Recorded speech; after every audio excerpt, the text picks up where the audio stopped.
Good evening students. तो स्वागत है आपका हमारे यूट्यूब चैनल आर्ट्स क्लासेस में।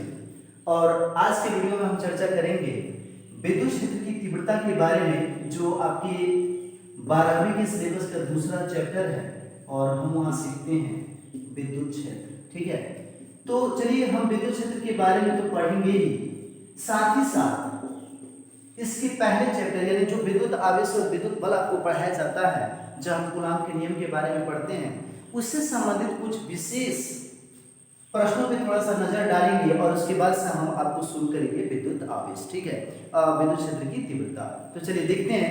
सबसे पहले जान लीजिए विद्युत, इसके पहले जो चैप्टर था उसमें हमने आपको बताया था आवेश के बारे में, क्योंकि अगर हम इसको नहीं जान पाए तो फिर हम अगले चैप्टर को आसानी से पढ़ नहीं पाएंगे। तो देखिए आवेश है क्या, तो आपको पता है कि मूल कणों का वह गुण जो विद्युत बल की उत्पत्ति के लिए आवश्यक होता है, आपका कहलाता है आवेश। और आवेश के बारे में कुछ जानकारियां मैं यहाँ पे आपको दे दूं कि आवेश दो प्रकार के होते हैं, और पहले आवेश को कहते हैं धनावेश और दूसरी को ऋणावेश। यहाँ से कंपटीशन में कुछ ऐसे प्रश्न बन जाते हैं जो काफी इंपोर्टेंट होंगे। जैसे आपका प्रश्न बनता है कि सबसे पहले आवेशों का नामकरण किसने किया था, तो आप सब याद रखिएगा कि सन 1750 ईस्वी में अमेरिकी वैज्ञानिक बेंजामिन फ्रैंकलिन ने, कौन थे भाई, बेंजामिन फ्रैंकलिन ने सर्वप्रथम आवेशों का नामकरण किया। उन्होंने बताया कि आवेश दो प्रकार के होंगे और पहले आवेश को धनावेश और दूसरे को ऋणावेश कहा जाएगा। इसके पहले आपके डॉक्टर गिलबर्ट, जो इंग्लैंड के रहने वाले थे, इन्होंने ही बताया था कि आवेश दो प्रकार के होते हैं। तो देखिए एक प्रश्न आपका बनता है कि डॉक्टर गिलबर्ट ने अपने प्रयोगों से क्या सिद्ध किया था, ठीक है, या क्या निष्कर्ष निकाला था। तो उन्होंने पहला निष्कर्ष ये निकाला था कि आवेश दो प्रकार के होते हैं, और दूसरा उन्होंने ये निष्कर्ष निकाला कि अगर आवेश समान हो, यानी कि दोनों के दोनों पॉजिटिव या दोनों के दोनों क्या हो जाए, नेगेटिव हो जाए, तो प्रतिकर्षण बल लगेगा। जबकि एक पॉजिटिव और एक नेगेटिव हो, अर्थात विपरीत आवेशों के बीच आकर्षण बल कार्य करता है। ठीक है, तो जो यहाँ पे डॉक्टर गिलबर्ट है, ये भी इंपोर्टेंट हो जाते हैं। डॉक्टर गिलबर्ट ने क्या बताया था, आवेश दो प्रकार के होते हैं, और दूसरा चीज उन्होंने बताया कि समान आवेशों के बीच प्रतिकर्षण बल और विपरीत आवेशों के बीच आकर्षण बल कार्य करता है। चलिए, तो ये इनसे संबंधित इंपोर्टेंट प्रश्न था। दूसरा चीज बेंजामिन फ्रैंकलिन आए थे। तो बेंजामिन फ्रैंकलिन अमेरिकी वैज्ञानिक हैं और इन्होंने 1750 ईस्वी में क्या किया था, तो इन्होंने क्या किया, आवेशों का नामकरण, और उन्होंने बताया कि आवेश दो प्रकार के होंगे, पहला आवेश धनावेश और दूसरा ऋणावेश। इन्होंने ही क्वांटीकरण का सिद्धांत भी दिया था। ठीक है, तो क्वांटीकरण के सिद्धांत क्या है उससे भी हम जान लें थोड़ा एक बार फिर। तो क्वांटीकरण के सिद्धांत में आपको यह सिखाया जाता है कि किसी भी चालक पर आवेश की मात्रा, किसी भी चालक पर आवेश की मात्रा मूल आवेश के पूर्ण गुणज होता है।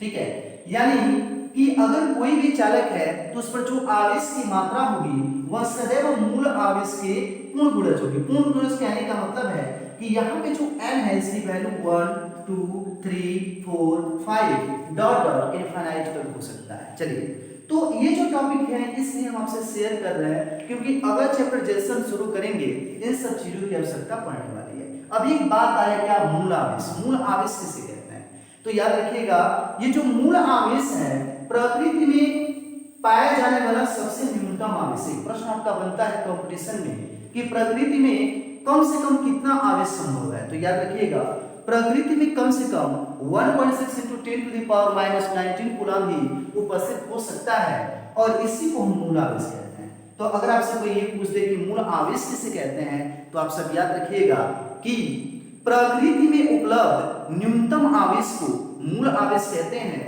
इसे ई से व्यक्त किया जाता है जिसकी वैल्यू 1.6 × 10⁻⁻19 कूलाम होता है, जो कि आपको पता है प्रोटॉन का आवेश है।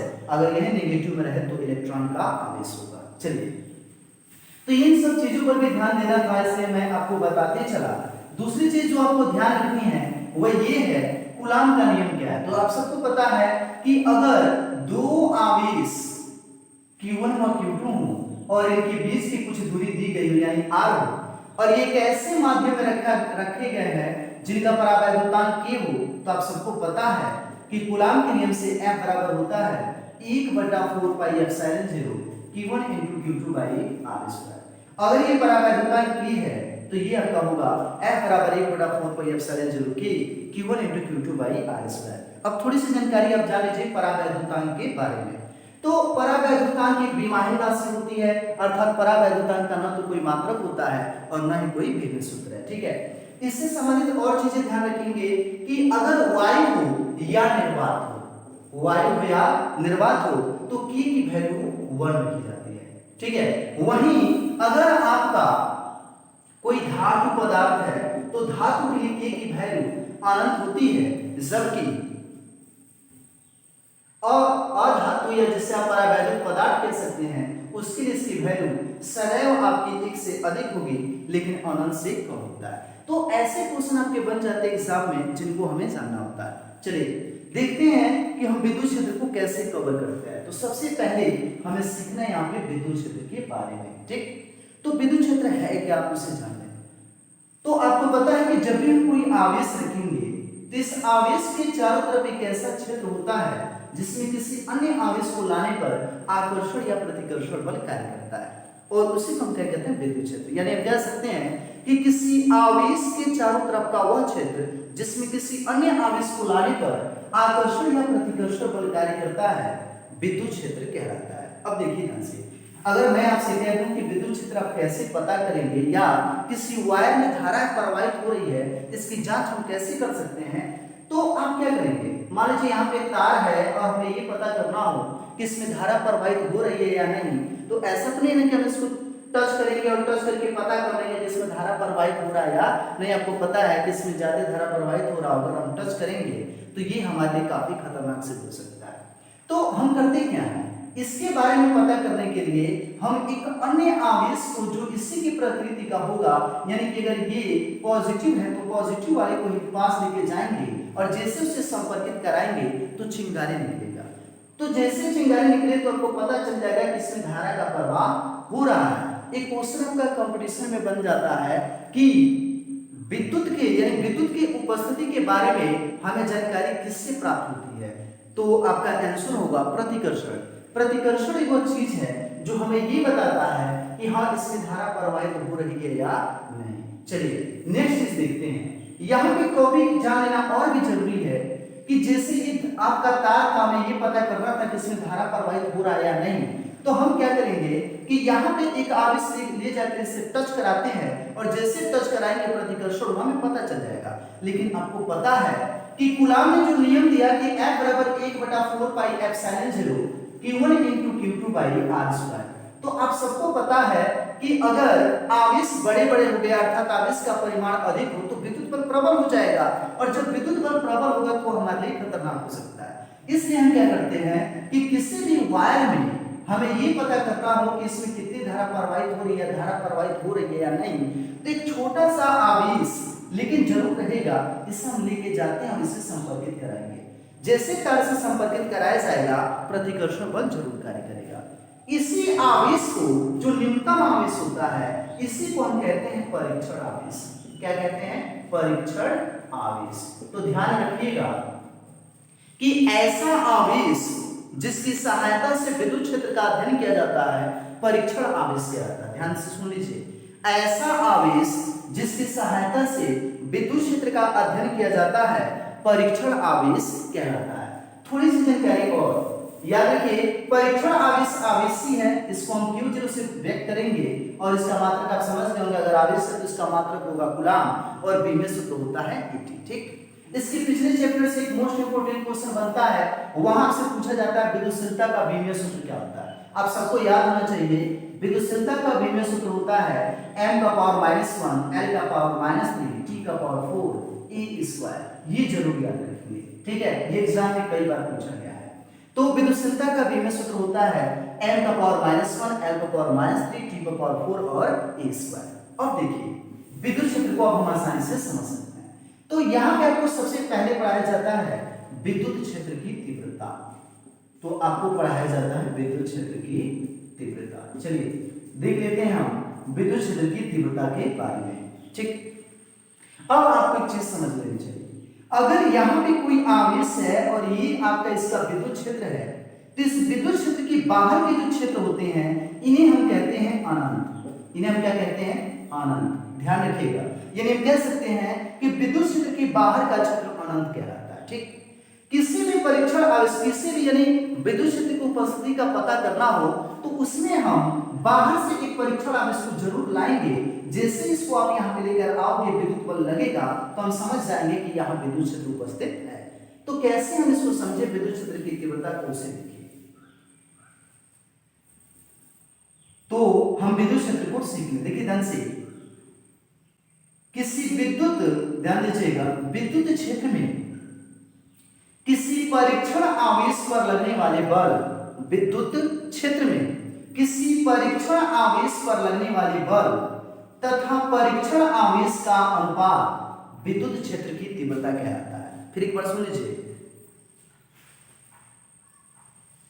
किसी परीक्षण आवेश पर लगने वाले बल तथा परीक्षण आवेश का अनुपात विद्युत क्षेत्र की तीव्रता कहलाता है और हम इसे E से व्यक्त करते हैं। तो E बराबर आपका होता है F/Q से। अब थोड़ी सी जानकारी देखिए, अगर आपके विद्युत क्षेत्र की तीव्रता का हमने सूत्र बताया E बराबर F/Q से हो, तो थोड़ी सी जानकारी हम बढ़ा दें इसके मात्रक के बारे में। तो अगर विद्युत क्षेत्र की तीव्रता का मात्रक ज्ञात करना हो तो जो मात्रक बल बटा आवेश का होगा वही तो विद्युत क्षेत्र की तीव्रता का होगा। तो बल का मात्रक आपका होता है न्यूटन और आवेश का मात्रक हो जाएगा कूलम। तो विद्युत क्षेत्र की तीव्रता का मात्रक होगा न्यूटन प्रति कूलम। चलिए, तो विद्युत क्षेत्र की तीव्रता का मात्रक हो गया न्यूटन प्रति कूलम। अब हम बीमे सूत्र देखते हैं। तो जो बीमे सूत्र बल बटा किसका होगा? आवेश का, वही विद्युत क्षेत्र की तीव्रता का होगा। तो बल का बीमे सूत्र होता है mL/2 और आवेश का बीमे सूत्र होगा AT। अब ए को आप ऊपर भेज लीजिए, तो mL/T यहाँ प्लस में 1 है, ऊपर जाएगा तो माइनस होगा, तो T⁻2 और -1 ये हो जाएगा -3 और a प्लस है, ऊपर जाएगा तो -1। यानी कि बल आपका विद्युत क्षेत्र की तीव्रता का बीमे सूत्र होगा mL/T⁻3 e⁻1। चलिए, इससे संबंधित चीजों को थोड़ा एकत्रित कर लें, संग्रहित कर लें। तो सबसे पहले जान लीजिए कि विद्युत क्षेत्र की तीव्रता का सूत्र होता है E बराबर F/Q0, जहां F बल और Q क्या है? आवेश है। दूसरी चीज, यह एक सदिश राशि है, इसका मात्रक हमने आपको बताया न्यूटन प्रति कूलम और बीमे सूत्र होता है mL/T⁻3 e⁻1। ठीक, अब देखिए इससे संबंधित अब एक बात हमने आपसे कहा कि बल एक सदिश राशि, विद्युत क्षेत्र की तीव्रता एक सदिश राशि है, तो इसकी दिशा भी तो होगी। तो ध्यान दीजिए, आपको हमने पढ़ा है कि E बराबर F/Q से हो।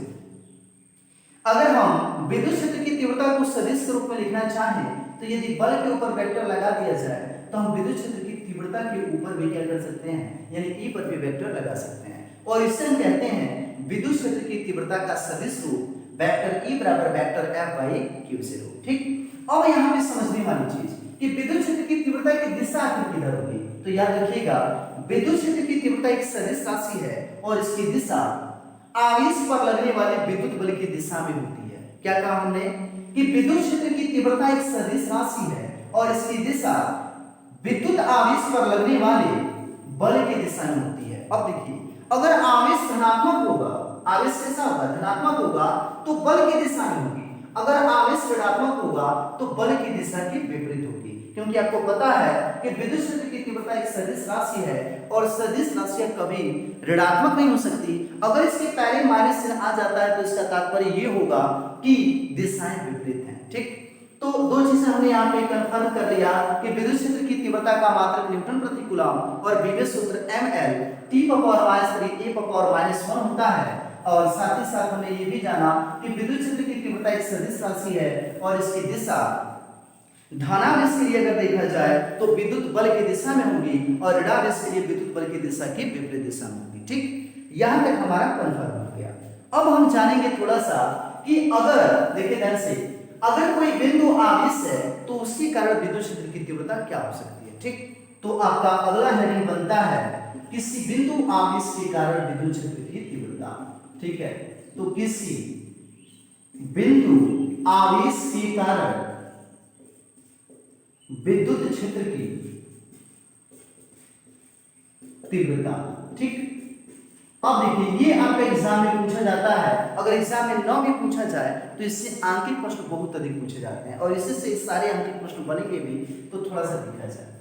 जैसे अगर हम इस बिंदु, जैसे मान लो यहाँ आपका मूल बिंदु O है और यहाँ पे हम कोई आवेश रख दें और इसके कारण किसी बिंदु P पर हमें अगर विद्युत क्षेत्र की तीव्रता ज्ञात करनी हो तो हम कैसे जानेंगे, कैसे पता करेंगे, उसे देखिए। मान लीजिए जो O से P की दूरी है वह आपका कितना माना जाए R, ठीक। अगर हम इस बिंदु P पर विद्युत क्षेत्र की तीव्रता ज्ञात करना चाहते हैं तो इसलिए यह आवश्यक हो जाता है कि आप एक परीक्षण आवेश को अनंत से बिंदु P तक लेके आए, ठीक। तो हम यहाँ पे एक परीक्षण आवेश क्या ले लेंगे, Q0, ठीक। जब आप इस Q0 को लेके आओगे तो आप समझ गए होंगे कि ये एक आवेश है, ये भी एक आवेश और बेस की दूरी क्या है, R है, तो जरूर यहाँ पे विद्युत बल कार्य करेगा, यानी Q Q0 पर एक बल आरोपित करेगा जिससे हम कूलाम के नियम से आसानी से ज्ञात कर लेंगे। तो वो होगा क्या, देखिए Q द्वारा जो Q0 पर आरोपित बल होगा वह होगा F बराबर 1/4 पाई एप्सिलॉन 0। अगर वायु या निर्वात हो तो हमें की लिखने की कोई आवश्यकता नहीं है। अगर परावैद्युत माध्यम का परावैद्युतांक K हो तो हम यहाँ की जरूर लिख सकते हैं Q × Q0 बाई R², ठीक। हमने क्या याद कर लिया, इस आवेश द्वारा परीक्षण आवेश पर लगने वाला बल, यानी आपसे अगर पूछे हम कि F क्या है तो आप समझ गए होंगे कि F इस बिंदु आवेश के कारण परीक्षण आवेश पर लगने वाला बल है, तो F बराबर प्राप्त हुआ 1/4 पाई एप्सिलॉन 0 कि Q × Q0 बाई R²। तो हमें विद्युत क्षेत्र की तीव्रता ज्ञात करनी है। आप सबको मैं पहले ही बता चुका हूं कि किसी परीक्षण आवेश पर लगने वाले बल, किसी परीक्षण आवेश पर लगने वाले बल तथा परीक्षण आवेश का अनुपात ही विद्युत क्षेत्र की तीव्रता कहलाता है। तो जाहिर सी बात है, आप सबको पता है कि ये जो F है यही परीक्षण आवेश पर लगने वाला बल है, तो यहां पुट कर देंगे 1/4 पाई एप्सिलॉन 0 की Q × Q0 बाई R² और बटा क्या होता है, Q0। आपको पता है ना, विद्युत क्षेत्र की तीव्रता का सूत्र पहला हमने बताया था E बराबर F/Q0। तो Q0 से Q0 कट जाएगा, तो किसी बिंदु आवेश के कारण जो विद्युत क्षेत्र की तीव्रता E होती है वह बराबर होता है 1/4 pi epsilon 0 Q by R², ठीक। तो ये आप जरूर ध्यान रखिएगा। अब तक हमने आपको विद्युत क्षेत्र की तीव्रता से संबंधित दो व्यंजक बता दिए, दो सूत्र बता दिए, जिसमें हमने पहला आपको सूत्र बताया था E बराबर F/Q0 और दूसरा हमने बताया किसी बिंदु आवेश के कारण किसी बिंदु पर विद्युत क्षेत्र की तीव्रता E बराबर 1/4 pi epsilon 0 Q by R², ठीक। अब समझने योग्य चीज देखिए क्या है। समझने वाली चीज ये है, कभी कभी आपके प्रश्न पूछ दिए जाते हैं कंपटीशन में कि कौन सी दो राशियां समान गुण रखती हैं, ठीक है। तो थोड़ा सा ध्यान दीजिए, जब हम आपको विद्युत बल सिखाए थे तो हमने कहा था कि F बराबर 1/4 पाई एप्सिलॉन 0 Q यानी Q1 × Q2 बाई R²।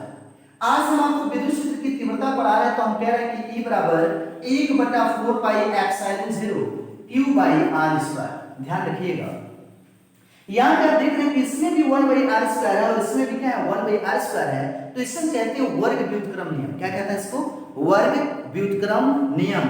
आपको याद होगा कि जब हमने कूलाम के नियम की सीमाएं बताया होगा तो हमने कहा था कि कूलाम ने जो नियम दिए हैं वह सिर्फ एक अंदाजा है, एक अनुमान है, इसका कोई सैद्धांतिक तथ्य नहीं है, यानी उसे सिद्धांत से हम समझ नहीं सकते। दूसरा चीज हमने बताया था कि कूलाम का नियम बहुत छोटी दूरियों यानी नाभिकीय दूरियों से लेकर के बड़े दूरियों तक लागू हो सकता है, लेकिन उसकी भी एक सीमा है, बहुत बड़े दूरियों पर लागू नहीं होता। तीसरी चीज हमने आपको बताया था कि जो कूलाम का नियम है वह एक संरक्षित बल है, यानी विद्युत बल को हम संरक्षित बल कहते हैं। और चौथा हमने बताया था कि जो कूलाम का नियम है वह वर्ग व्युत्क्रम के नियम का पालन करता है। ध्यान रखिएगा, विद्युत क्षेत्र की तीव्रता भी वर्ग व्युत्क्रम के नियम का पालन करता है। यही कारण है कि हम विद्युत क्षेत्र की तीव्रता से आसानी से कूलाम के नियम को प्राप्त कर सकते हैं। तीसरा चीज हमने आपको बताया था कि जो कूलाम का नियम है वह न्यूटन की गति विषयक तृतीय नियम अर्थात क्रिया प्रतिक्रिया के नियम का भी पालन करता है। तो ये चीजें हमको जरूर तैयार होनी चाहिए। अब देखिए ध्यान से, पहला सूत्र हमने आपको बताया विद्युत क्षेत्र की तीव्रता का E बराबर F/Q0, याद रहेगा।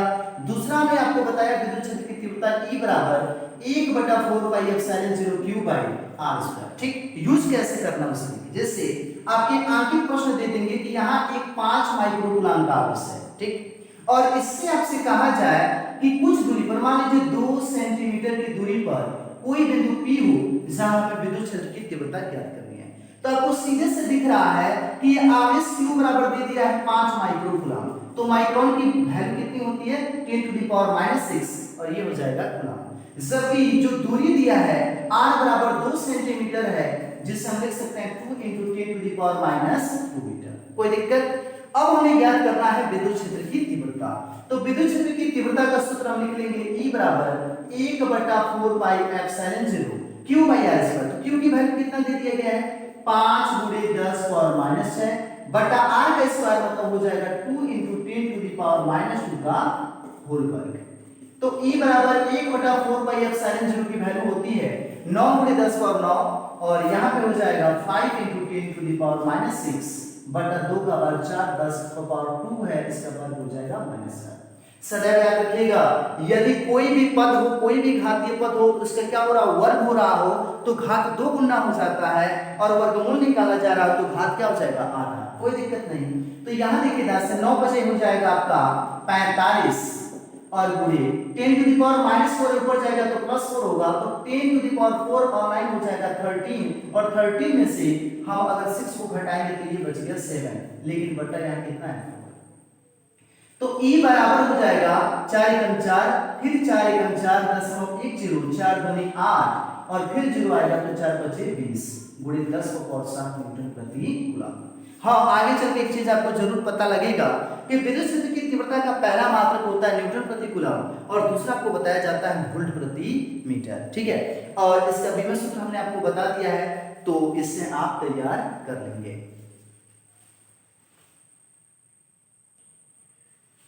अब इसी में एक और चीज जाननी है, विद्युत क्षेत्र की तीव्रता की दिशा हम कैसे समझेंगे। तो याद रखिए, अगर यहाँ पे कोई धनावेश हो और इसके कारण किसी बिंदु P पर आप विद्युत क्षेत्र की तीव्रता ज्ञात कर लिए हैं और उसकी दिशा आपको पता करनी है, तो याद रखिएगा धनावेश के कारण किसी बिंदु पर विद्युत क्षेत्र की तीव्रता की दिशा सदैव उस बिंदु को मिलाने वाली रेखा के अनुदिश बाहर की ओर होती है।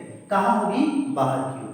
अगर वही आपका ऋणावेश है तो ऋणावेश के कारण किसी बिंदु P पर विद्युत क्षेत्र की जो तीव्रता की दिशा होगी इससे मिलाने वाली रेखा के अनुदिश अंदर की ओर होगी। तो इस चीज को ध्यान रखिएगा कि धनावेश के लिए किसी बिंदु पर विद्युत क्षेत्र की तीव्रता की दिशा उस बिंदु को मिलाने वाली रेखा के अनुदिश बाहर की ओर तथा ऋणावेश के लिए किसी बिंदु P पर विद्युत क्षेत्र की तीव्रता की दिशा उस बिंदु को मिलाने वाली रेखा के अनुदिश अंदर की ओर होती है। अगर ये चीजें हमें तैयार हैं तो इससे संबंधित जितने भी आगे प्रश्न आएंगे हम उसे बहुत ही आसानी